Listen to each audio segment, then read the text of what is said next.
I've been cruising for over 25 years and I've had some absolutely incredible cruises, but I've also had some that I really wish things didn't happen. I've gotten norovirus. I've been left behind on an excursion and I've almost fallen off the dock. And then one time I had noisy neighbors in the cabin next to me. So today I'm going to be telling you about some of the worst things that ever happened to me on a cruise. And trust me, some of these are pretty embarrassing. Let's start at the very beginning. My very first cruise. Now, like a lot of first time travelers, I was ridiculously excited. I was so excited. In fact, I got to the cruise terminal at 7 a.m. And so we were standing at the pier, and my brother and I decided to take a seat right by the edge of the pier.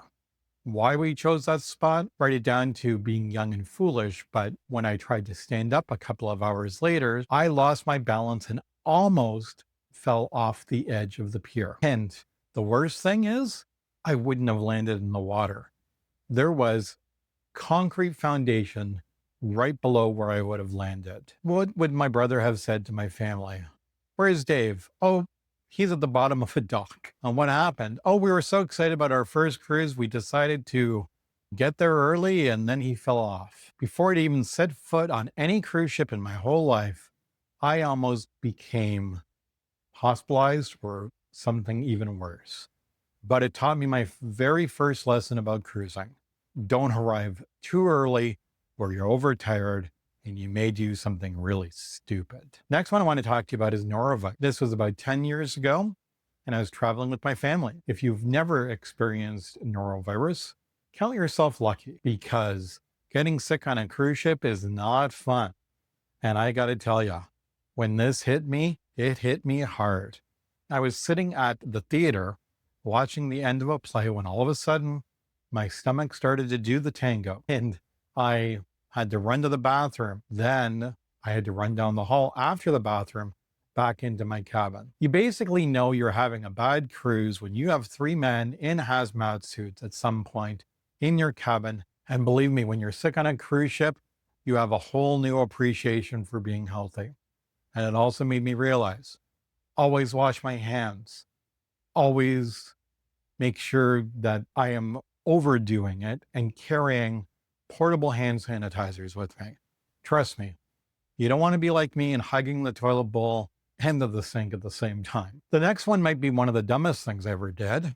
I was in Barbados, beautiful day, decided to go snorkeling on a catamaran. Water was beautiful and it was also very buoyant. At some point I fell asleep because when I woke up, the catamaran was the size of a postage stamp. Luckily, I was in my 20s, much thinner than I am now, and a great swimmer. But I had to swim and swim and swim, and the catamaran was just starting to pull away. What I learned from this experience is never get so comfortable on an excursion that you fall asleep and could become fish food. Now we're going to take a completely different turn. This happens sometimes not just on cruise ships, but also at hotel rooms. But cruise ships are particularly bad because you can hear everything that's happening next door. And I mean everything. Unfortunately, one cruise, I had an extremely enthusiastic couple. You know the type I'm talking about. I was trying to get some sleep and I kept hearing things next door I didn't want to hear. Let's just put it this way. They were certainly having a much better cruise than I was. And I kept lying there thinking to myself, do they know I can hear them? Apparently not. But this taught me another key component, which is if you're a light sleeper, bring earplugs. It could be people running down the hall. It could be noisy neighbors with their TV. Or it could be noisy neighbors that don't even have their TV on. But if you run into major problems with neighbors, go down to guest services and let them know. Although they might not be able to prevent someone doing the mattress Olympics, they may be able to solve some of the other problems. So those are some of the worst things that have happened to me in over 25 years of cruising. And despite all that, I still love it. I've been on cruises where everything went perfectly. And hopefully by sharing some of my disasters, you can avoid making the same mistakes I did. Although I'm pretty sure I can't help you with the loud neighbors. bring those earplugs. That was just bad luck. Thanks very much.